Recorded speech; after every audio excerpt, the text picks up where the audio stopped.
there, guys and gals, and welcome to another buzztastic edition of Buzz Throwdown. I'm your host with the most, Gavin Stone. This has been a crazy week for talk show and morning show hosts. Earlier this week, reports were all over the place that ABC was approaching longtime NBC Today anchor Matt Lauer to join the ABC network. Seems things have been shaky between NBC and Lauer since the sudden departure of former Today co-host Ann Curry. Then, at the last minute, Lauer decided to stay with NBC. Insiders say he decided to stay because it wasn't a good move for his family. But the drama continues. NBC has allegedly been in talks with Anderson Cooper to replace Lauer on the Today Show. Cooper denies that NBC has approached him, but insiders say it's something the network is considering. Hey NBC, I can host a Today Show. Yes, please take him. Miss you? You'll all miss me when I'm gone. No. Anyway, another NBC host under fire is Jay Leno. As reported last week by the bitter bow tie wearing Arnold Gray, Jay Leno has been roasting NBC executives during his opening monologue. This didn't sit too well with NBC execs, causing them to rethink Leno's exit, as in sooner rather than later. Rumors are flying that Jimmy Fallon will take Leno's place once all is said and done. But in the meantime, it's abundantly clear Leno is going to go down swinging. And on that note, NBC, if things don't work out with Cooper or Fallon, call me, tweet me, Facebook me, or whatever it is you guys do, because I'm totally primetime material. Up next, the latest in gossip buzz with your goddess of gossip, Vivian Royale. Hey Vivian, you do makeovers, right? What kind of tips would you give me? First, I'd start off with duct tape, then cover your mouth, then I'd place a large paper bag over your head, and voila! A much better Gavin Stone. That's not the kind of makeover I was talking about. Well, there's no use in polishing a pile of shit. It appears that Disney's favorite Canadian has attracted the attention of LA County's district attorney. One of the Biebs' neighbors claims the singer was tearing through their community at speeds approaching 100 miles per hour. When the neighbor confronted the tween star, Justin allegedly spit in the man's face and threatened to kill him. This may not sound at all that serious, but spitting crimes are taken seriously because, well, for one, it's tacky, but it's considered an extremely aggressive vulgar act, and it poses potentially serious health concerns. Our sources say that Bieber's neighbor wants the singer prosecuted and will fully cooperate with authorities if necessary. It's about bloody time somebody put the teeny bopper in his place. According to the sheriff's department, the case will be reviewed by the DA for possible prosecution. No one really knows what happened, but I can assure you that the allegations against Missy Bieber will be taken quite seriously. Actress Rosario, I'm what you call a fox of a mixed breed Dawson, has stepped out to defend Diamond singer Rihanna. The trans star, who considers herself a philanthropist and works with multiple charities, understands the scrutiny that can come with being a celebrity. When confronted with the responsibilities of being a role model, Rosario had this to say: "To put all that responsibility on one woman is outrageous. I don't think we should engage with what should and shouldn't do, should and shouldn't wear, and shouldn't look like. We don't do that with men." Rihanna has faced a good amount of criticism about the image she sets for her young fans with her risque Instagram photos, and for her decision to get back together with Chris Brown after he assaulted her in 2009. The pop singer understands that young people may look up to her, but really, people? If you think your kids won't be smart enough to tell the sweet from the stupid, consider getting yourselves sterilized. Fergie looked absolutely divine at this year's Kids' Choice Awards as she was caught flaunting her baby bump in a tight leopard dress. Host Josh Duhamel was so struck by his wife's appearance, he decided to try his own version of the otherwise sexy ensemble.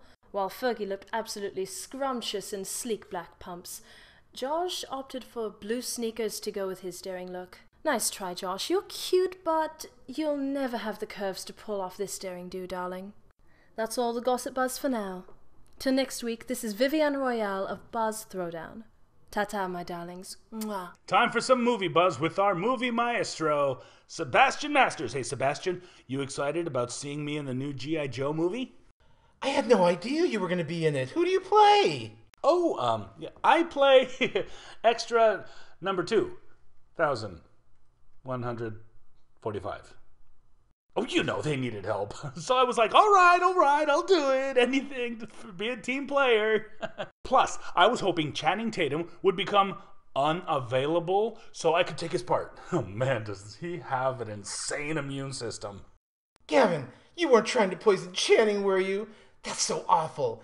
And so you. No, don't be silly. I was trying to give him my cold. But he's too freaking healthy. Oh, Gavin, you germ-spreading scamp. Will Smith said he turned down the role of Django in Django Unchained because the role wasn't big enough. Most people are going to be baffled by this because he claims Christoph Waltz was the lead because he kills the bad guy. Jamie Foxx ended up playing the role, thank goodness. And oddly enough, no one thinks of him as anything but the lead, not to mention he's the title character. Smith also said he was okay with turning down the role because he wanted to play alongside his son Jaden in this summer's After Earth, where based on the trailer, he plays a supporting role to his son. Oh girl, you're just sounding silly now. Roland Emmerich, Independence Day director, let it spill that there won't be one, but two sequels to Independence Day. It's been 17 years since the original release, which works out great since the new film takes place 20 years after they fought off the aliens. It seems that the aliens did get a final transmission off before they were destroyed, and these new aliens are the reinforcements. Emmerich said that there will be some younger faces as well as some familiar ones. Bill Pullman's already signed on for the new film, but not Will Smith. I guess his part was too small. John M. Chu, director of this week's blockbuster G.I. Joe, says that he's still attached to the Masters of the Universe reboot. He said it's in the early stages right now, but it's still going to happen.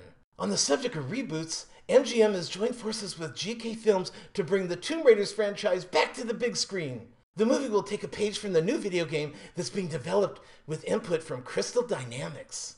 The internet's been abuzz this week, and it's all about the new Wolverine poster. The film may open July 26, but the media machine is on high.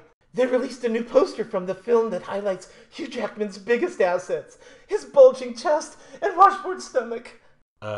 Sebastian, you okay? You've got some drool coming out of everywhere. More casting news. It looks like Escape from New York may get that reboot after all. It's been on again, off again for this project, and even though there's no director attached, producers are looking at actors. A few of the names being tossed around are Jason Statham and Tom Hardy to play legendary Snake Plissken, made famous by Kurt Russell. Tom or Jason? Who could choose? I'll be watching this project like a hawk. You mean Chicken Hawk? Check out my review of the new G.I. Joe movie at ZetaNation.com, and if you have any questions for me, tweet me at BuzzThrowdown, #AskBTSebastian.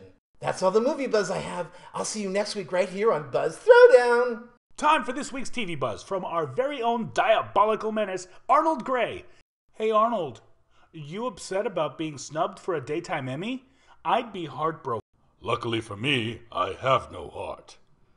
Now, onto this week's TV buzz. Well, Netflix didn't waste any time jumping onto its next ambitious project. No sooner does House of Cards prove its mettle does the internet streaming giant announce the next series to be released will be vampire werewolf murder mystery Hemlock Grove. This marks the entry of hostile writer-director Eli Roth into television, and I'm sure he has every intention of bludgeoning viewers senseless with endless violence and gore. Roth compares Hemlock Grove to a monstrous Twin Peaks. That's some big talk for someone whose breakout film was about a flesh-eating virus. Roth's films aren't exactly nuanced or subtle. Where David Lynch manages to burrow himself into your nerves, Eli Roth clubs you over the head. Hemlock Grove stars Famke Janssen, Doug Ray Scott, Bill Skarsgård, and Landon LeBoyron, and all 13 episodes will be available for streaming as of the April 19 launch date. Let us suppose, for the moment, that you aren't into torture porn. Netflix is finally releasing the much-anticipated reboot of Arrested Development this May. They've brought back all the original cast members as well as some new faces. Jason Bateman said about the return of the show that launched many careers, "Everybody had to be big boys and not make it financially impossible. My bow tie off to everyone working on Arrested Development for not letting bloated, inflated egos overshadow a magnificent show." And one final note from Netflix. Sense8, a sci-fi series, is being developed by the Wachowskis and J. Michael Straczynski. The only word so far about the new show is that it is a gripping global tale of minds linked and souls hunted. Geeks should not wet themselves too soon. Sense8 isn't scheduled to be released until 2014. In other streaming giant news, Amazon Prime has announced plans to bring the cult favorite Zombieland back as a series. Is it me, or are viewers becoming more and more obsessed with the sick and twisted? Not that I mind. The more sick, the more twisted I become, but really? With shows that feature dysfunctional characters like Dexter, The Following, Bates Motel, and soon-to-be-released Hannibal on NBC, just to name a few, it's like Halloween. Year-round. Whatever happened to good old-fashioned comedies? Oh, that's right. The networks. They're canceling them. Finally, Carson Kressley says he wants Queer Eye for the Straight Guy to return in honor of its 10th anniversary. I would like him, the most annoying Queer Eye, to stop his high-pitched drivel and stop talking. But somehow he still manages to find himself in front of a microphone. Let this be an abject lesson. We don't always get what we want, and sometimes we are better for it. That's all I want to say this week. This is Arnold Gray, and I'm done. And now it's time for this week's Gaming Buzz with my man Chet. What's new in the gaming biz? Man, we got so much gaming buzz this week. So let's get started. EA has officially revealed the initial details for Battlefield 4, plus a sneak peek of the game in action. According to the info released by EA, Battlefield 4 will see a bunch of multiplayer game design elements incorporated into the single-player campaign. In single-player, gamers are promised huge environments, access to a ton of vehicles, and the ability to direct squad mates. The single-player mode will also track players' progress, adding some social competition to the gamer's campaign. Graphics are slick and the playability looks badass. Battlefield 4 is set to hit spring and will be available on PC, Xbox 360, and PS3. No word if the next-gen consoles will be included, but we'll keep you posted. Konami released a trailer for Metal Gear Solid 5, The Phantom Pain. Graphics look sick, but not enough action for my blood. Konami, you want me to buy your games? Show me some action, man. No release date yet, but I'll keep you posted. Gazillion announced the release date for Marvel's Heroes' upcoming MMO game, which is set to launch June 4th. To celebrate the launch date, Gazillion released a new trailer featuring some of Marvel's baddies, like Sabretooth, Venom, and even a Sentinel. The free-to-play online game will be available on www.marvelheroes.com. Check it out! DC Interactive released a new trailer for their upcoming game, Infinite Crisis, and man, it looks badass! Infinite Crisis is a free-to-play multiplayer online battle arena video game kind of like League of Legends or Warcraft. The new game is by Turbine, who's also worked with WB's other property, The Lord of the Rings. The game has a ton of DC Comics characters that cover the DC multiverse, and players can choose to take control of different versions of popular heroes like Batman and even villains from parallel universes like Lex Luthor, and square off in an online battle arena where the possibilities are endless. Infinite Crisis is set to drop later this year for the PC. For more info and to sign up for the beta testing, go to www.infinitecrisis.com. That's all the gaming buzz I have this week. This is Chet and check me out next week right here on Buzz Throwdown. Time for some tech buzz with my favorite hacker, Bethel Blackwood. Hey Bethel, you've been on your phone all day. What's the deal?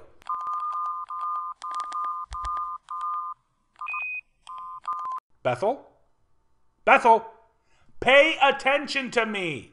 Oh, were you talking to me? Oh, I haven't been texting. You'll see what I've been doing in a few minutes. Ooh, I love surprises! Haha, we'll see.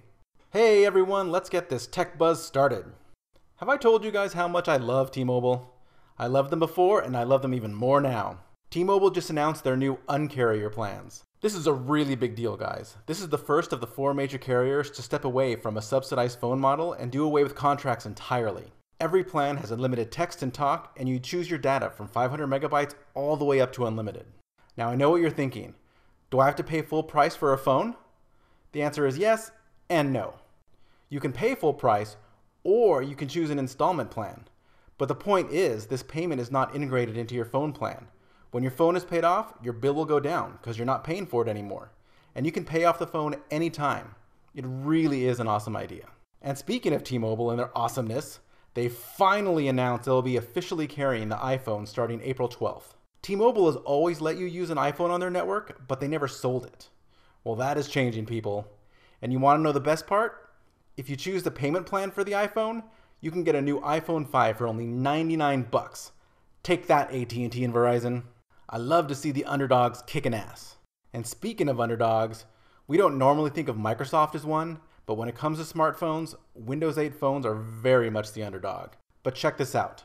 Microsoft just announced that Windows 8 phones outsold the iPhone in 7 different countries. But here's the catch. They didn't say which countries they were. So for all we know, they are tiny little countries where they sold 8 phones and Apple only sold 7. You gotta love how the marketing geniuses spin their webs. That's all the tech buzz for this week, folks. I'll see you here next week, right here on Buzz Throwdown. It's that time again. Here's Jenner Jones with this week's comic book buzz. Hey Jenner, you never said if I could ride with you to WonderCon this weekend. What's the word, little bird? Gavin, I feel if we drove together, it would cause me to use my WonderCon money. On bail. What? Oh, come on, man. I'm an excellent car guest. I'll even bring my 7-hour voiceover demo. You'll love it. Darkseid, help me. On with the week's comic book buzz. As Gavin mentioned earlier, WonderCon is this weekend in Anaheim, California. Among the special guests are the incomparable Jim Lee, Jimmy Palmiotti, Dan Slott, Frank Chow, the adorably talented Amanda Connor, and many others. WonderCon is also where the special announcements are revealed. Check out my WonderCon Buzz Down next week. And speaking of Jimmy Palmiotti, he recently revealed that there's a new Batwing hitting the series starting with April's issue number 19.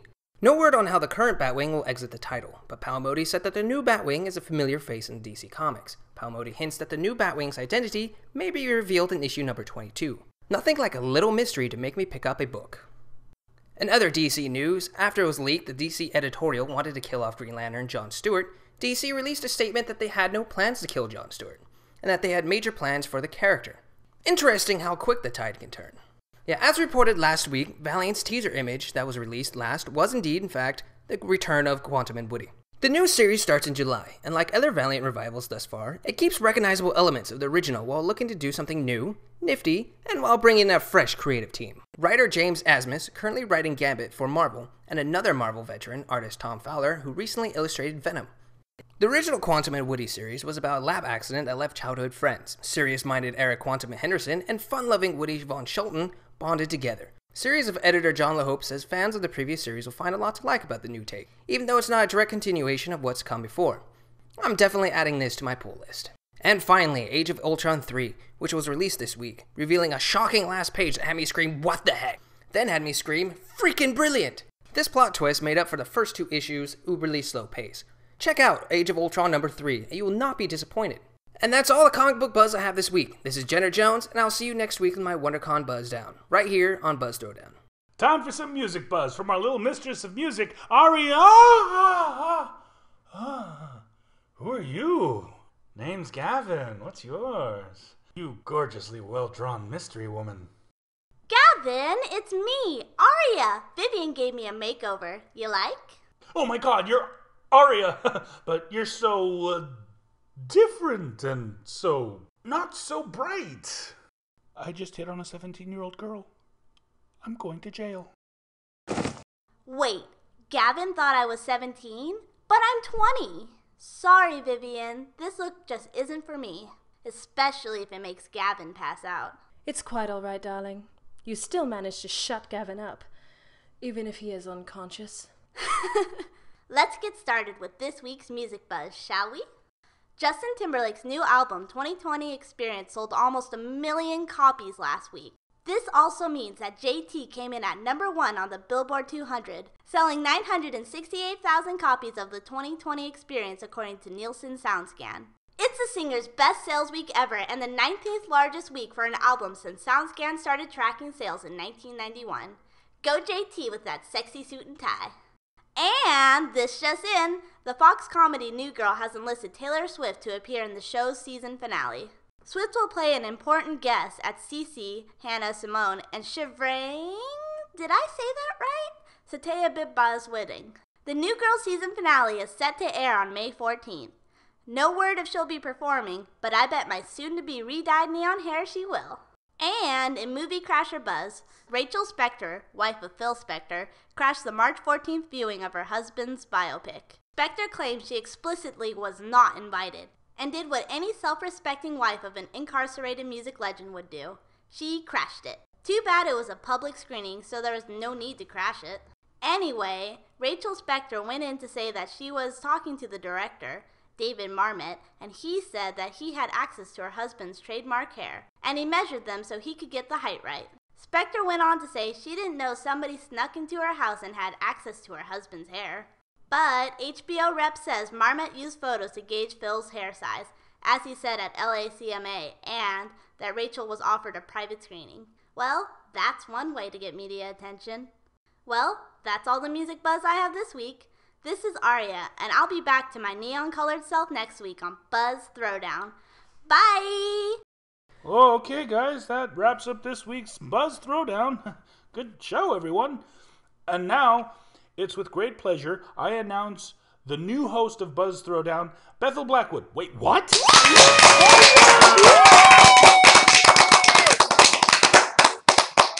Damn it, Bethel! You hacked into the teleprompter! Guys, no need to freak out. I'm still the host of Buzz Throwdown.